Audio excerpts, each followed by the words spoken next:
जयकारा बोलो माता रानी का। जगत माई महामाई माँ भद्रकाली की जय बोलो।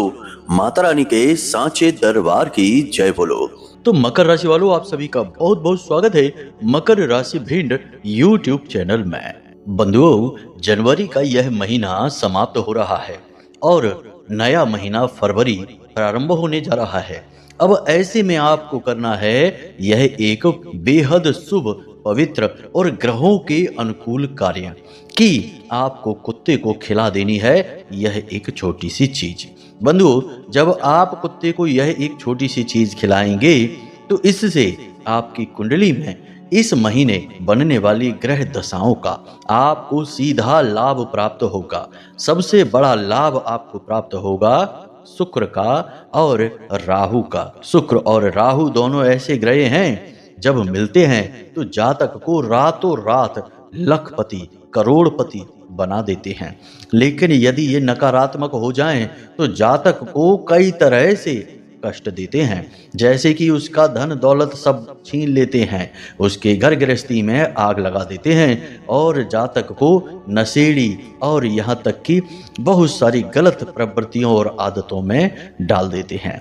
तो ऐसे में सबसे अच्छा यह है कि आपको इन दोनों ग्रहों का शुभ परिणाम इस महीने प्राप्त हो। इसका कारण यह है कि इस महीने यानी पूरे फरवरी के महीने में आपकी कुंडली में राहु और शुक्र की युति बन रही है। यानी ये दोनों ग्रह ही एक साथ बैठे हुए हैं, ठीक शनिदेव के अगले भाव में। जी हाँ बंधुओं, यह बहुत ही खतरनाक योग है। यदि इस योग के नकारात्मक प्रभाव आप पर हुए तो समझिए कि आपके जीवन में अब तक आपने इतने कष्ट देखे नहीं होंगे जितने आपको इस फरवरी के महीने में ही मिल जाएंगे। लेकिन ठीक इसका उल्टा भी होगा। यदि आपने इन दोनों ग्रहों का आशीर्वाद किसी क्रिया के माध्यम से, अपने कर्मों के माध्यम से प्राप्त कर लिया तो आपके जीवन में वो सुख मिलेंगे जो अब तक आपको मिले नहीं होंगे, वो भी केवल इस फरवरी के महीने में। जी हाँ बंधु, याद रखना कि ज्योतिष में दो ही ऐसे महाशक्तिशाली ग्रह हैं जो किसी भी इंसान के जीवन की हर एक सुख और हर एक पवित्र घटना को नियंत्रित करते हैं। पहला है राहु और दूसरा है शुक्र। शुक्र है भोर का तारा, सबसे चमकदार ग्रह, और यह जीवन को हर तरह से सुंदर बनाता है। आपके भोग विलास को, सुख को, प्रेम को, आपके घर गृहस्थी की शांति को, धन दौलत को नियंत्रित करता है। और दूसरा है राहु। राहु तो है ही अचानक लाभ पहुंचाने वाला ग्रह या अचानक बर्बाद कर देने वाला ग्रह। जब हम कहते हैं रातों रात कोई घटना घटी तो यह मतलब होता है राहु का। यानी राहु ऐसा ग्रह है जो रातों रात कुछ भी अच्छा करवा सकता है और कुछ भी बुरे से बुरा करवा सकता है। तो हमारा कहने का मतलब यह है कि आपको राहु और शुक्र के सारे लाभ प्राप्त करने हैं तो इस एक चीज को, कुत्ते को चुपचाप खिला देना होगा और आप देखेंगे कि कैसे आपको इन ग्रहों के शुभ परिणाम एक एक करके मिलते चले जाएंगे। जिसको राहु मारे उसे फिर कोई न तारे और जिसको राहु तारे उसे फिर कोई न मारे। तो राहु के विषय में तो ज्योतिष में बहुत सारी बातें कही जाती हैं, और एक तरफ है केतु और दूसरी तरफ है राहु। तो जहां राहु के प्रभाव सकारात्मक हुए तो वहीं केतु के भी प्रभाव आपको अपने आप सकारात्मक मिलने शुरू हो जाएंगे। कहने का मतलब यह है कि आपको शारीरिक कष्ट यदि कोई है तो उससे मुक्ति प्राप्त हो जाएगी और आप आध्यात्मिक होने लगेंगे। धर्म के प्रति आपका रुझान बढ़ने लगेगा। साथ ही साथ शनि देव की भी कृपा आपको प्राप्त हो जाएगी। कारण इसका यह है कि राहु से शनिदेव की मित्रता मानी जाती है और जब राहु प्रसन्न हो जाते हैं तो शनिदेव भी अनुकूल फल देने लगते हैं। तो कहने का मतलब यह है कि इस एक चीज को, कुत्ते को खिलाते ही आपके लिए कई ग्रहों की अनुकूलता के मार्ग खुल जाते हैं। लेकिन बात इतनी सीधी भी नहीं है, यहाँ बहुत सारी बातें और भी निकल कर आती हैं। जैसे कि कुत्ते को पितृदेव का प्रतीक माना जाता है और कई दिव्य शक्तियां, देवी देवताओं का जुड़ाव भी कुत्ते के साथ होता है।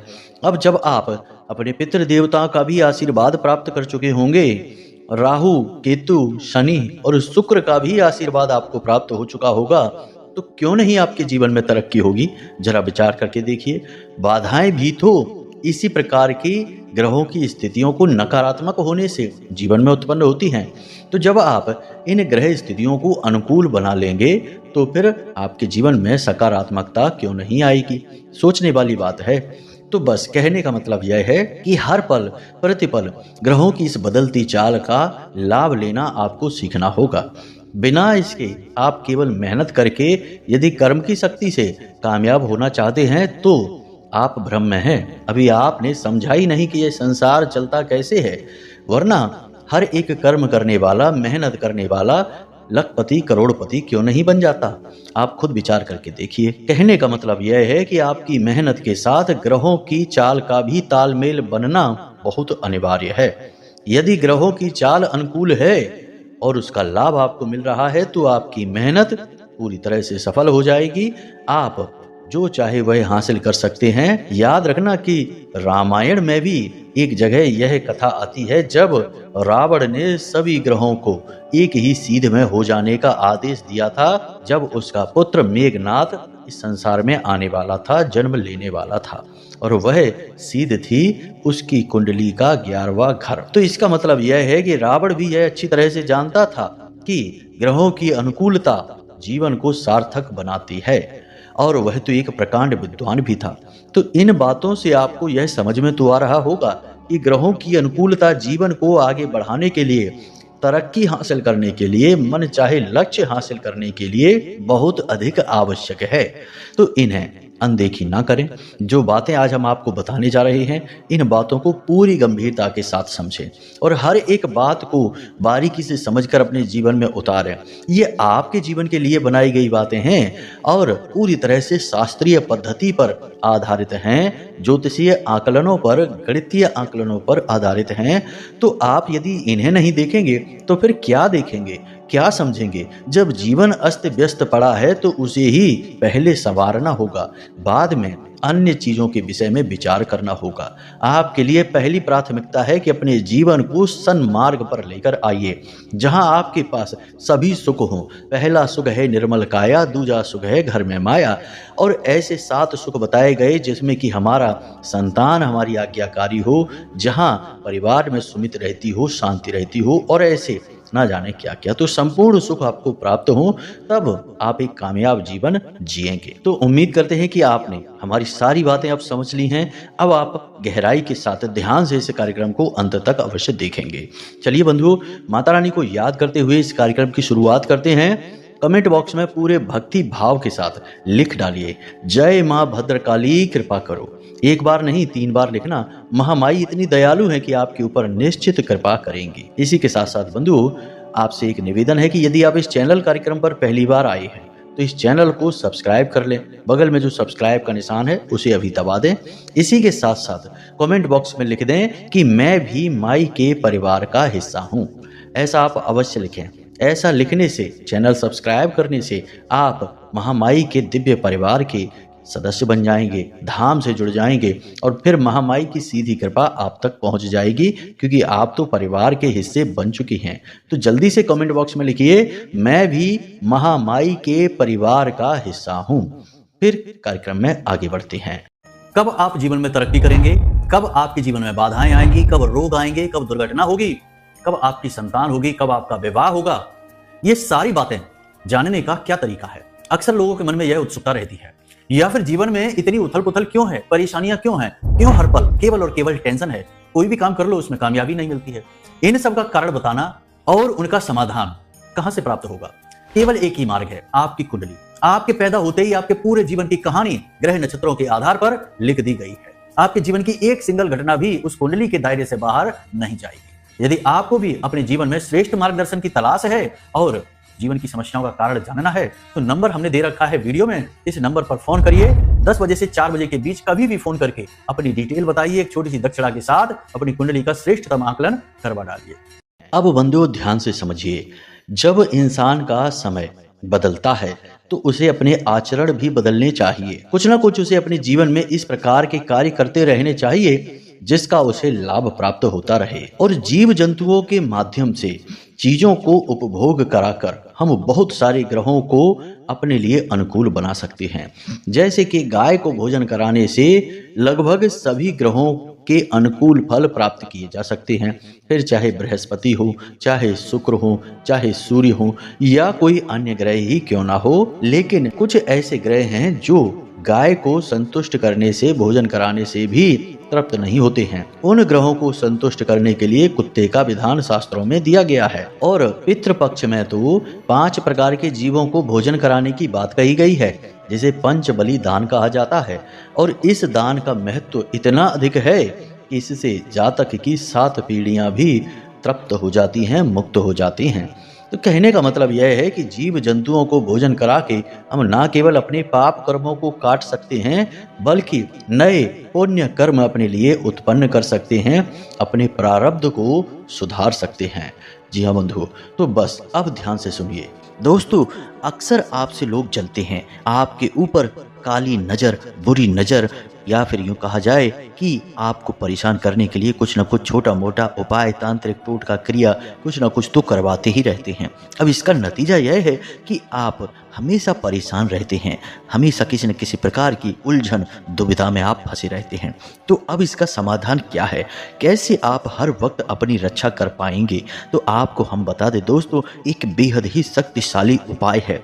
आप क्या करें कि एक काला कुत्ता ढूंढें, आपकी गली में होगा, कहीं आपके आसपास होगा, और उस काले कुत्ते को आटे की एक रोटी बनानी है और उसमें आटे की लोई बना सकते हैं या रोटी बना सकते हैं। जो भी कुत्ता खा ले वैसी कोई चीज़ आप बनाएं, लेकिन आटे से ही बनाएं। आटे में आप इन चीज़ों को मिलाकर खिला दें, और जब आप खिला दें तो उस समय भैरव से यह प्रार्थना करें कि आपकी हर एक नकारात्मक काली शक्ति से रक्षा करें। अब आप अपनी जीवन भर की सुरक्षा का और अपने परिवार की सुरक्षा का कार्यभार भैरव को समर्पित करते हैं और उनकी सेवा के लिए कुत्ते को ये चीज खिला रहे हैं। ध्यान से सुनिए चीजें क्या हैं। आपको आटे में मिलाना है थोड़ा सा सरसों का तेल, चाहे 2 बूंद ही मिला देंगे तो चल जाएगा दोस्तों। थोड़े से काले तिल और उड़द की दाल। जी हाँ दोस्तों, थोड़ा थोड़ा मिलाना है, भर के मत मिलाइए, नहीं तो कुत्ता खाएगा नहीं। तो आप थोड़ा थोड़ा ही मिलाइए, मन में भैरव का सुमिरन करते जाइए और एक छोटी सी लोई बनाइए, और उस लोई से रोटी भी बना सकते हैं आप, या फिर लोई यदि कुत्ता खा लेगा तो बहुत अच्छी बात है। अब आपको क्या करना है, ध्यान से समझिए। आपको शाम को 7 बजे के बाद अपनी ही गली में अपने दरवाजे पर कुत्ते को बुलाना है और उस कुत्ते को यह खिलाना है। अब जब आप यह सामग्री उस कुत्ते को खिला रहे हो, तब आपका मुख ईशान कोण की ओर होना चाहिए। ईशान कोण यानी कि पूर्व और उत्तर दिशा के बीच वाली दिशा में। जी हाँ दोस्तों, इसे कोण कहते हैं, यानी कि कोना। तो इस कोने की तरफ आपका मुख होना चाहिए और आप कुत्ते को यह खिला दें। अब कोशिश यह करें कि ऐसी क्रिया करते समय कोई आपको टोके नहीं, कोई आपको देखे नहीं। आप रात में कितने भी समय इस क्रिया को कर सकते हैं, जरूरी नहीं कि 7 या 8 बजे ही करें। आप 9, 10, 11, 12 जब भी आपको ठीक लगे इस क्रिया को कर सकते हैं। बस कोशिश करें कि कोई आपको देखे ना और कोई आपको टोके ना। दोस्तों याद रखना कि उपाय चाहे कितना ही छोटा हो या बड़ा हो, वह सफल तभी होता है जब उसे छुपा कर रखा जाता है। समझें, जोग जुगत और मंत्र उपाऊ फल है तभी जब करें तुराऊ, यानी कि जितना आप छुपाएंगे उतना ही जल्दी फलित होगा और शक्तिशाली फल देगा। तो इस क्रिया को आप ज़्यादा नहीं तो महीने में 1 बार अवश्य किया करिए दोस्तों। अब ऐसा तो नहीं है कि 1 बार कर लेने से जीवन भर की गारंटी मिल जाएगी, नहीं, ऐसा नहीं होता है दोस्तों, क्योंकि समय समय पर नकारात्मकता आपको घेरेगी और आपके उपाय की शक्ति कमज़ोर पड़ती जाएगी। दोस्तों दवाइयाँ भी तो आपको बार बार लेनी पड़ती हैं। ऐसा तो है नहीं कि आपने 1 बार बुखार की दवाई ले ली तो अब जीवन में कभी बुखार आएगा ही नहीं। उस समय आप ठीक हो जाएंगे, लेकिन हो सकता है कि कुछ दिन बाद, कुछ महीनों बाद या फिर 1-2 साल के बाद ही आपको बुखार आए। तो जब बुखार आएगा आपको फिर से दवाई लेनी पड़ेगी। तो इसी प्रकार उपाय भी आपको बार बार करते रहना होगा। अब आप इसको महीने में 1 बार करें, यदि हो सके तो हर एक रविवार को करें तो सर्वोत्तम है, और नहीं तो फिर महीने में 1 बार किसी भी रविवार को आप करें, सर्वोत्तम फलदायी रहेगा। इसी के साथ साथ दोस्तों अब हम आपको बताएं कि आपको आकस्मिक लाभ चाहिए। जी हाँ दोस्तों, ऐसा लगता है जैसे कि पूरी दुनिया आपके पीछे पड़ चुकी है। हर काम में आपको रुकावटें आ रही हैं, आपके बनते हुए काम भी बिगड़ते चले जा रहे हैं। इसी के साथ साथ दोस्तों, आपकी बात का भी कोई महत्व नहीं रह गया है। कोई भी आपको सम्मान नहीं देता, आपसे बात नहीं करना चाहता, और यदि आपसे कोई बात करता भी है तो बाद में आप समझते हैं, देखते हैं कि वह आपका मजाक उड़ा रहा है। ऐसी स्थिति बहुत खराब होती है, इससे दिल टूट जाता है। दोस्तों, यह सब राहु की खराबी है। राहु आपकी मस्तिष्क में भ्रम उत्पन्न करता है। तो आपको क्या करना है कि राहु से विशिष्ट लाभ लेना है। जी हाँ दोस्तों, तो राहु से विशिष्ट लाभ लेने के लिए, यानी कि चमत्कारी लाभ कहें, कि रातों रात आपको तमाम बड़ी बड़ी कामयाबियां मिलेंगी, मनोकामना पूरी होने लगेगी। उस सफलता को हासिल करने के लिए आपको कुत्ते को खिलानी होगी यह एक चीज। तो अब ध्यान से सुनिए, हम आपको बताने जा रहे हैं जिन चीजों के बारे में, इन चीज़ों को आप ध्यान से समझिए। आटे की एक लोई लेनी है आपको, और उसमें थोड़ा सा सरसों का तेल डालना है, और इसी के साथ साथ उसमें काले तिल और काली मिर्च, यानी 3-4 काली मिर्च ही डाल दें, और उसकी एक रोटी बनवाएं और उसे कुत्ते को खिला दें। अब इसमें भी आपको याद यह रखना है कि यह कुत्ता काला ही होना चाहिए। जी हाँ दोस्तों, काला या सफ़ेद होगा तब भी चलेगा, क्योंकि वह राहु और केतु दोनों का प्रतीक होता है। तो काला सफ़ेद भी चलेगा या सिर्फ काला भी चल जाएगा। तो इसे भी आपको कुत्ते को रात्रि के समय ही खिलाना है। जी हाँ दोस्तों, और याद रखना कि जब आप कुत्ते को यह खिला रहे हों तब आपका मुख दक्षिण पश्चिम दिशा की ओर होना चाहिए, यानी कि इसे हम नैऋति कोण कहते हैं। जी हाँ दोस्तों, यानी दक्षिण और पश्चिम दिशा के बीच में जो एक कोना बनता है, उस तरफ आपको अपना मुख रखना है और कुत्ते को आप यह खिला दें। अगर हो सके तो एक छोटा सा काम और कर दें, इससे राहु देव बेहद प्रसन्न होंगे और आपको अद्भुत चमत्कारी लाभ पहुंचाएंगे। वह क्या है? एक छोटा सा लोहे का छल्ला लेना है दोस्तों। शुद्ध लोहे का छल्ला होना चाहिए, स्टील का नहीं होना चाहिए, किसी भी अन्य धातु का नहीं। लोहे का छल्ला आपको लेना है और उसे काले रंग के एक धागे में पिरो देना है। छोटा सा ही छल्ला लेना है, ज़्यादा बड़ा लेने की ज़रूरत नहीं है, और उसे काले धागे में पिरो देना है। और उसे काले धागे में पिरोने के बाद आप जब कुत्ते को रोटी खिलाएंगे तो उसके बाद उसके गले में यह धागा बांध देंगे। धागा ढीला बांधना है दोस्तों, इतना अधिक मजबूती से मत बांधना कि कुत्ते का दम ही घुट जाए। बहुत ढीला बांधना दोस्तों। बस यह क्रिया आपको करनी है।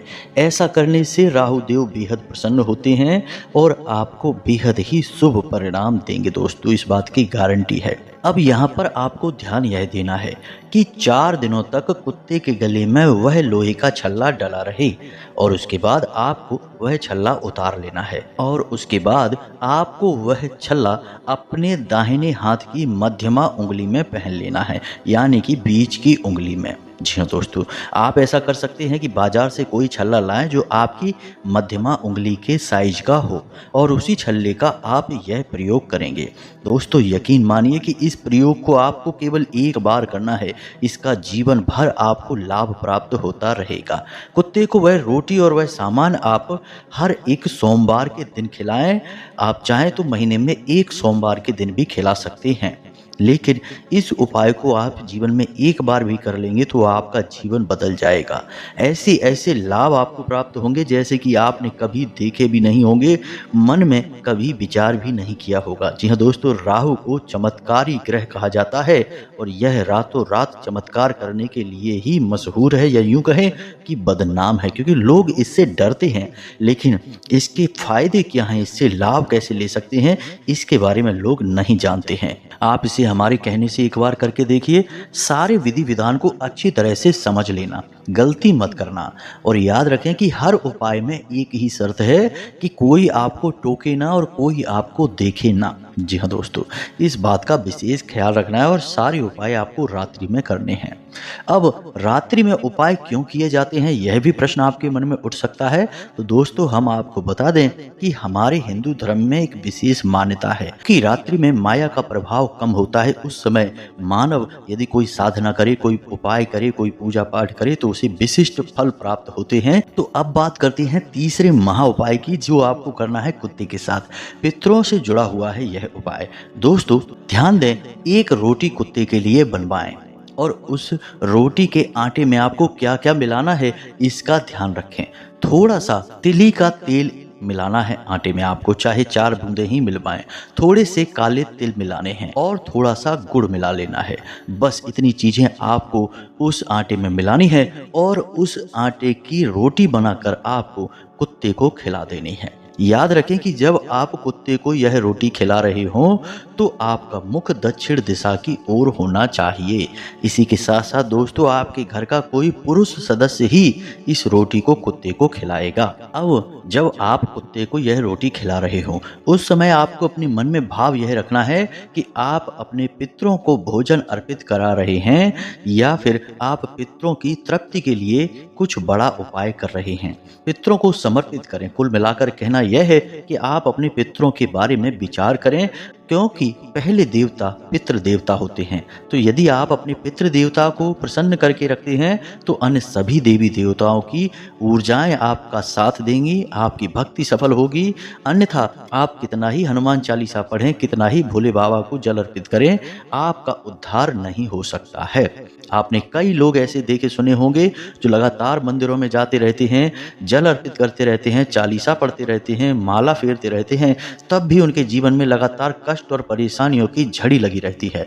वे हमेशा यही कहते पाए जाते हैं कि हमने तो जीवन भर पूजा पाठ किया, फिर भी पता नहीं क्यों हमारे जीवन से कष्ट दूर ही नहीं हुआ। दोस्तों, हम आपको बता दें कि उनकी समस्या की जड़ क्या है। उनकी समस्या की जड़ उनके पितृ देवता हैं। उनसे कहीं ना कहीं पितृ देवता नाराज हैं, असंतुष्ट हैं। दोस्तों, याद रखना कि जिस इंसान के पितृ उससे नाराज हैं, असंतुष्ट हैं, अतृप्त हैं, उस इंसान की किसी भी पूजा पाठ का कोई फल उसे प्राप्त नहीं होता है। ये यूं कहें कि यह एक बहुत बड़ी बाधा है उसके जीवन की, जिसे उसे पार करना ही होगा। यदि यह बाधा बनी रहेगी तो उस इंसान का ना तो कभी भला हो सकता है, ना ही उसे कोई सुख प्राप्त हो सकता है। भगवान की भक्ति तक उसे प्राप्त नहीं हो सकती है। तो यह एक बहुत महत्वपूर्ण बात है। अब दोस्तों, हम आपको बता दें कि आज के इस भागदौड़ भरे जीवन में लोगों ने तमाम सुख सुविधाएं तो जुटा ली हैं, लेकिन अपने मन का चैन वो जुटाने में असफल हैं। आप देखेंगे कि लोग बड़ी बड़ी गाड़ियों में घूम रहे हैं, बड़े बड़े महंगे महंगे घरों में रह रहे हैं, महंगे महंगे मुलायम बिस्तरों पर लेटे हैं, लेकिन नींद गायब है, चैन नहीं है। आपस में घर में क्लेश मचा हुआ है, चैन की रोटी खा पाना संभव नहीं है। ऐसा क्यों है? जब सब कुछ पैसों से, सुख सुविधाओं से हो जाता है, मन शांत हो जाता है, तो इनका मन दुखी क्यों है? क्योंकि दोस्तों, सब कुछ पैसों से होता अवश्य है, सुकून मिलता है, शांति मिलती है, जरूरतें पूरी होती हैं, लेकिन आपका मन, आपकी आत्मा अच्छी तरह से जानती है कि यह सब तो क्षण भंगुर है। तो जब तक आप कोई ऐसा कार्य नहीं करेंगे जो कि आपकी आत्मा को बल प्रदान करेगा, तब तक आपको शांति और सुकून इस संसार में प्राप्त नहीं हो सकता। चाहे आपको कुबेर का खजाना ही क्यों ना मिल जाए, चाहे स्वयं माता लक्ष्मी आपके घर में विराजमान क्यों ना हो जाए, तब भी आपको चैन नहीं मिलेगा, सुकून नहीं मिलेगा। तो आत्मा को तृप्त आप कैसे करेंगे? आत्मा को तृप्त करने के लिए आपको एक नियमावली है, उसको पूरा करना पड़ेगा। और नियमावली का पहला कार्य है पितरों को तृप्त करना। अब साल में एक बार श्राद्ध कर लिया तो आप सोचते हैं कि आपके पितृ तृप्त हो गए, तो क्या आप भी साल में एक बार ही भोजन करते हैं? नहीं दोस्तों, आप रोज भोजन करते हैं। तो पितरों को भी तो रोज समर्पण चाहिए, भोजन चाहिए, तृप्ति चाहिए, पानी चाहिए। तो आप उन्हें रोज करें, यानी कि जब भी आप खाना खाने बैठें तो अपने पहला कौर, पहला निवाला अपने पितरों को समर्पित करें। बस बोल दें कि हमारे पितृ पूर्वज जहाँ भी हैं, यह भोजन हम उनको समर्पित करते हैं, और उसके बाद आप खाना खाएं। बस इतना बोल देने से ही भोजन की ऊर्जा पितरों को ग्रहण हो जाती है। इसी के साथ साथ दोस्तों, याद रखें कि घर में जो महिलाएं हैं रोटी बनाती हैं, तो पहली रोटी हमेशा गाय के लिए निकालें और आखिरी रोटी हमेशा कुत्ते के लिए निकालें, क्योंकि दोनों ही पितरों के लिए हैं। गाय भी पितरों का सूचक है, कुत्ते भी पितरों का सूचक हैं, और इसीलिए यह नियम बना है। दूसरा कि माड़ा हुआ आटा कभी भी फ्रिज में ना रखें, अपनी रसोई घर में ना रखें। रसोई घर में तो भूल कर भी ना रखें। कोई भी बासी चीज, कोई भी अपशगुनी चीज अपने घर के रसोई घर में ना रखें। बस इन छोटी छोटी बातों का ख्याल रखें दोस्तों, आपका जीवन खुशियों से भर जाएगा, हम इस बात की गारंटी देते हैं। अब जो उपाय हमने बताए हैं उन उपायों को एक बार करके अवश्य देखें। दोस्तों, आपको निश्चित ही बदलाव महसूस होंगे, हम इस बात की गारंटी देते हैं। जब हजारों लोगों को इस उपाय से बदलाव महसूस हुए हैं, लाभ प्राप्त हुए हैं, तो आपको क्यों नहीं होंगे दोस्तों। उम्मीद है कि जो बातें हमने आपको बताई हैं वे सारी बातें आपको समझ में आ गई हैं। तो चलिए बंधुओं, कार्यक्रम को यहीं पर विराम देते हैं। महामाई को याद करते हैं तो प्रेम से बोलिए, जय माई की जय, मां भद्रकाली। महामाई आपका कल्याण करेंगी। धन्यवाद।